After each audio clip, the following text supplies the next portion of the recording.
إن الأبرار لفي نعيم وإن الفجار لفي جحيم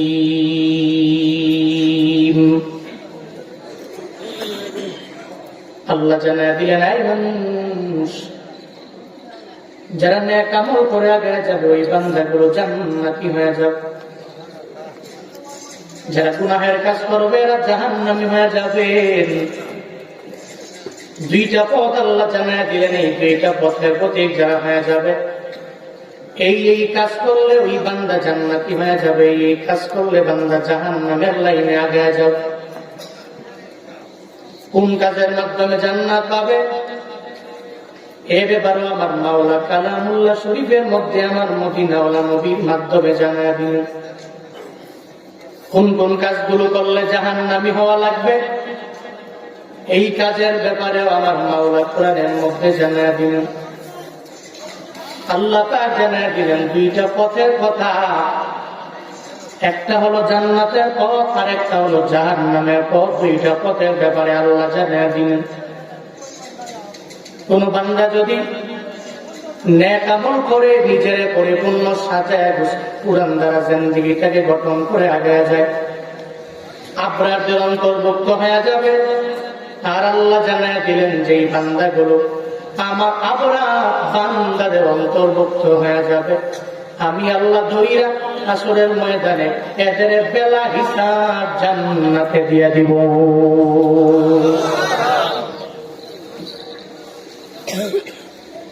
এখন কথা হলো আবরার কারা? যেই বান্দা মানুষের উপর জুলুম করে, নির্যাতন করে, ও তো জীবনেও কোনোদিন আবরারদের দলভুক্ত হতে পারবে না। নামাজের ধারে কাছেও যে যায় না, রমজানে 30টা রোজা রাখে না, নেক আমলের লাইনে যারা অগ্রগামী হয় না, ও তো আবরারদের দলভুক্ত হতেও পারবে না। আবরারদের দলভুক্ত হওয়ার জন্য 1 নম্বরে বান্দা তুমি কালেমা পড়ে একজন দামি মুসলমান হওয়া লাগবে। আবরারদের দলভুক্ত হওয়ার জন্য চলার পথে তোমার ইসলামটাকে পরিপূর্ণ প্রায়োরিটি দিয়ে অগ্রগামী হওয়া লাগবে। আবরারদের দলভুক্ত হওয়ার জন্য এই সমস্ত মাদ্রাসাকে পরিপূর্ণ সাপোর্ট দিয়ে আগে যাওয়া লাগবে। আবরারদের দলভুক্ত হওয়ার জন্য মাদ্রাসার তুলাবা যারা এদের পরিপূর্ণ সাপোর্ট দেওয়া লাগবে। আবরারদের দলভুক্ত হওয়ার জন্য পরিপূর্ণ নেক আমলের লাইনে অগ্রগামী হয়ে যাবে। যেই বান্দা ইসলামের সাপোর্ট করে না, আমার রবের ধর্মটাকে পরিপূর্ণ প্রায়োরিটি দিয়ে আগায় না, যে আমার নবীর ওয়ারিস উলামায়ে কেরামের মহব্বত করে না, ভালোবাসে না, ও জীবনেও কোনদিন আবরারদের দলভুক্ত হতে পারে না। ঠিক কিনা?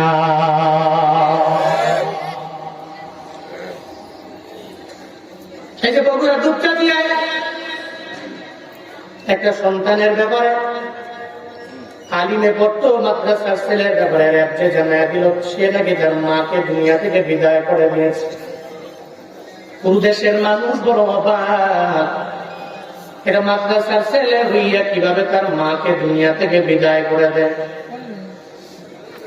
র্যাবে ট্রাই করলো, আবার বলে ঘটনা নাকি মোড় নিয়ে দিছে, বলে ওই ছেলে নাকি তার মাকে মারে নাই। পাশের বাসার মসজিদ প্রতিবেশী নাকি ওই মহিলা নাকি তারে কোন ভাবে নাকি দুনিয়া থেকে বিদায় করে দিল। ঘটনার মোড় নিয়ে পরিবর্তন করে ফেললো। ওই ছেলেটাকে এত পরিমাণে অপদস্থ করা হলো। একটা ছেলের মা যখন দুনিয়া থেকে বান্দা বিদায় নিয়ে চলে যায়, এমনি মনটা বড় খারাপ। আবার যদি প্রেশার ক্রিয়েট করে তাকে বলানো হয় তুমি বলো তোমার মায়ের তুমি মারলা, এটা বলার কারণ কি? এজন্য তো অনেক জায়গায় দেখলাম অনেক বড় বড় সেকুলাররা পর্যন্ত ফেসবুকে পোস্ট দিয়ে দিল যে মাদ্রাসায় পড়ুয়া ছেলেরা এদের মাকে বিন্দু মাত্র পরিমাণ মহাব্বত করে না, ভালোবাসে না। এদের মাকে এরা দুনিয়া থেকে বিদায় করে দেয়। এরাও সুযোগ পেয়ে গেল, ওই রবের সংবাদ প্রচারের মাধ্যমে সুযোগ পেয়ে গেল। ও আল্লাহর বান্দারা, যেই রবের ভিতরে বিন্দু মাত্র পরিমাণ ইসলামের মহাব্বত নাই, কালেমার মহাব্বত নাই, কালেমার ভালোবাসা যার অন্তরের মধ্যে নাই, একমাত্র সেই পারে মাদ্রাসার ছেলেদেরকে খাটো করিয়া সে সংবাদ প্রচার করার মাধ্যমে সে একমাত্র পারে যে ওই সমস্ত ছেলেদেরকে মিডিয়ার সামনে আইনা বলে তুমি বলো তোমার মায়ের তুমি মাল্লা, আর এর মাধ্যমে পুরা দেশের ভিতরে মাদ্রাসাকে এরাই কাঁদো করতে পারে। পশ্চিমকালেও এরা নেক আমল করনেওয়ালাদের দলভুক্ত হতে পারে না, ঠিক কিনা? হুজুর আপনি বললেন সব রেপ খারাপ, বিষয়টা এমন নয়। সব রেপ খারাপ হতে পারে না, আবার রেপের মধ্যে ভালো আছে না নাই? 5 ওয়াক্ত নামাজও পড়ে, রোজাও রাখে, নেক আমলের লাইনে অগ্রগামী হয়ে যায়। এমন অনেক রেপ আছে, হঠাৎ করে একদিন কুমিল্লা থেকে ঢাকার মধ্যে আসবো, আমি প্রতিমধ্যে আসার পরে দেখলাম বিশাল একটা জ্যাম পড়ে গেল। হঠাৎ করে ওই রোডের মধ্যে কোনো সময় জ্যাম পড়ে না। আমি পরিপূর্ণভাবে এতটুকু মানলাম যে সামনে মনে হয় বড় একটা অ্যাক্সিডেন্ট হয়ে গেছে, এই কারণে জ্যামটা প্রায় 4-5 কিলোমিটার পর্যন্ত হয়ে গেল। আমি রওনা হয়ে গেলাম, এরপরে দেখি রেবের আর সামনে ওই গাড়ির মধ্যে নাকি ইয়াবা আছে। এই ব্যাপারে ইয়াবা খুঁজার জন্য এরা গাড়িগুলোকে ব্রেক দেয়, একটা একটা করে গাড়ি খুঁজে, এরপরে একটা একটা গাড়ি ঢাকার মুখে সাইরা দেয়। আমার গাড়ি যখন আসে আমি গ্লাসটাকে নামাইয়া আমার চেহারাটা খুইলা বললাম আসসালামু আলাইকুম। একটা র্যাবের মানুষ ওই র্যাবে র্যাব হওয়ার পরেও আমার জানা দেয় হুজুর আপনার বয়ান তো আমি শুনি আপনি জুনায়েদ আল হাবিব না? বলে হ্যাঁ হ্যাঁ। বলে কুমিল্লায় বাড়ি, আমারও বাড়ি কুমিল্লা, আপনারে মহাব্বত করি, ওলামায়ে কেরামদেরকে অনেক পরিমাণে ভালোবাসি। আমারে বলল হুজুর যান আপনাদের মতো আলেমদের গাড়ির মধ্যে ইয়াবা থাকতে পারে না, কারণ ওলামায়ে কেরামেরা সবচেয়ে পরিমাণে আমার মাওলারে বেশি ভয় করে। এরা ইয়াবা সেবন করতে পারে না, এরা পশ্চিমকালেও মদ পান করতে পারে না, এরা অন্যায় কাজে যাইতে পারে না। এমন প্রশাসনের লোক আমাদের প্রশাসনিক লাইনে আছে রে বাবা, এরা আল্লাহকে ভয় করে, ওলামায়ে কেরামের মহব্বত করে আগে যায়। আবার এমন কিছু আছে ইসলামকে বিন্দু মাত্র পরিমাণ মহব্বত করে না, হুজুরদেরকে দেখলেই গা জ্বলে, মানুষ তার সর্বাবস্থায় ওলামায়ে কেরামের ঘৃণা করে। এমন র্যাব, এমন পুলিশ, এমন সেনাবাহিনী আমগো দেশে আছে না না? ওই ওদের দলভুক্ত একজন চেষ্টা করলো যে এই ছেলেটাকে যেমনি হোক, সে মাদ্রাসার ছেলে তো, আবার বৈষম্য বিরোধী ছাত্র আন্দোলনের সময়ে ফেসবুক ওয়ালে কতগুলো পোস্ট দেখা গেছে, তাকে হেয় করার জন্য জোরপূর্বক তাকে বলা বলো তুমি বলো তোমার মাকে তুমি মেরেছো। তোমার একদিন না যেতে না যাইতে ঘটনার গুরুত্ব পরিবর্তন হয়ে গেছে। ইতিমধ্যেই ফেসবুকে ছাত্রলীগের বড় বড় রবের বান্দারা, বড় বড় লিডাররা, বড় নেতারা ফেসবুকে পোস্ট দেয়, কই তুমি বৈষম্য বিরোধী ছাত্র আন্দোলনের পোলাপান নিজের মায়েরে মাইরা ফ্রিজে ঢুকায়। বুঝছেন বিষয়টা? এদের মূল কথা হলো, মূল চিন্তা ভাবনা হলো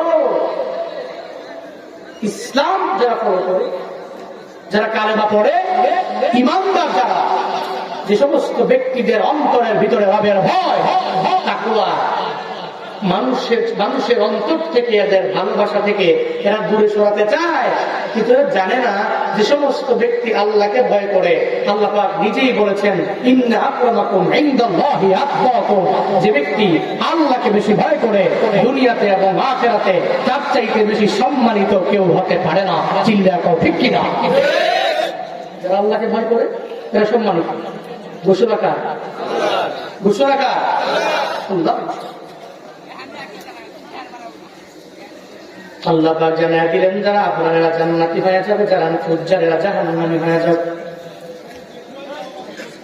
জান্নাতি আর জাহান্নামীদের মধ্যে আমার মাওলা একটা মুহাওয়ারার ব্যবস্থা করে দিবে, কথোপকথনের ব্যবস্থা হয়ে যাবে। মনের মধ্যে বড় প্রশ্ন জাগতে পারে বান্দা, আল্লাহ পাক জান্নাত আর জাহান্নামের মধ্যে মুহাওয়ারা কেমনে লাগাবে, মোকালামা কেমনে ঘটাবে, আর একজনে জান্নাতে আর একজনে জাহান্নামে কেমনে সম্ভব হয়ে যাবে? যদি আল্লাহ সম্ভব করতে না পারে, তোমার ইমু বানানেওয়ালা কেমনে সম্ভব করলো? তোমার হোয়াটসঅ্যাপ বানানেওয়ালা কেমনে সম্ভব করলো রে বাবা? ইউটিউব বানানেওয়ালা কেমনে সম্ভব করলো? টেলিগ্রাম বানানেওয়ালা কেমনে সম্ভব করলো? কোথায় বাংলাদেশ, কোথায় সৌদি আরবের দেশ? ওই সৌদি আরবে আমার বাংলাদেশে প্রবাসী আছে না নাই? আসেনি? সারাদিন রাত লাগাইয়া মায়ের সাথে কথা বলে, বাবার সঙ্গে কথা বলে, বারবার বারবার মায়ের চেহারাটা দেখা, এরপরে কাজের জন্য যায়। সকালেও বিবির সঙ্গে কথা বলে, দুপুরেও বিবির সঙ্গে কথা বলে, রাতের বেলাও বিবির সঙ্গে কথা বলে, এরপরে সারা দিন রাত লাগাইয়া ইমোতে কথা বলে, হোয়াটসঅ্যাপে কথা বলে। ও বান্দারা, দুনিয়াতে যদি ইমোয়ালারা ইমু বানাইয়া এত দূরত্বটাকে পরিপূর্ণ কাছে নিয়ে আসতে পারে, সুন্দর করে যদি মোবাইলের মাধ্যমে কথা বলতে পারে, একজনে সৌদি আরব আর একজনে বাংলাদেশ কথা বলা যায়, কোথায় আমেরিকা, কোথায় বাংলাদেশ, এরপরে মোবাইলের মাধ্যমে কথা বলা যায়। সময় লাগে না, 3 সেকেন্ড 4 সেকেন্ড 5 সেকেন্ড রিং হওয়ার পরে অটোমেটিক অনলাইনে টেলিফোন ধরে কথা বলে, হাই হ্যালো কেমন আছো বলে ভালো আছি, এরপরে কুশল বিনিময় আরম্ভ করে দেয়। আমার মাওলা কি পারবে না? ওই ইমুয়ালার ব্রেন আমার মাওলা তো নিজেই বানাইলেন। যে বান্দা হোয়াটসঅ্যাপ বানাইলো তার ব্রেনে তো আমার মাওলা বানাইলো। বিজ্ঞানীদের বিজ্ঞানী এই দুনিয়ার কেউ না, এদের বানাইছে একজন, চিল্লা বলো কার নাম? দুনিয়ার সমস্ত বিজ্ঞানীদের রা বলেন আমার মালিক কে? আমার মালিক রব, এদের তো আমার মাওলাই তো বানাইলো। তো আল্লাহ কেন পারবে না? জান্নাত এবং জাহান্নামের মধ্যে আল্লাহ একটা মুহাওয়ারার ব্যবস্থা করে দিবে, একটা মোকালামার ব্যবস্থা করে দিবে। আল্লাহ পাক জান্নাতীদের জবান কইলা, জাহান্নামীদের জবান কইলা। আল্লাহ বলবে, এই জান্নাতীরা জাহান্নামীদেরকে প্রশ্ন করো, ও জাহান্নামীরা এবার জান্নাতীদেরকে জিগাও। এবার তখন বলা হবে, জান্নাতীরা জাহান্নামীদেরকে প্রথমত জিজ্ঞাসা করবে, মা সালাকাকুম ফি সাকার। জান্নাতীরা বলবে, এই জাহান্নামীরা কোন কাজের কারণে তোমরা জাহান্নামের মধ্যে আসলা? কোন দোষে দোষী হওয়ার কারণে তোমরা জাহান্নামের মধ্যে চলে আসলা? এই ব্যাপারে প্রথমত জিজ্ঞাসা করবে।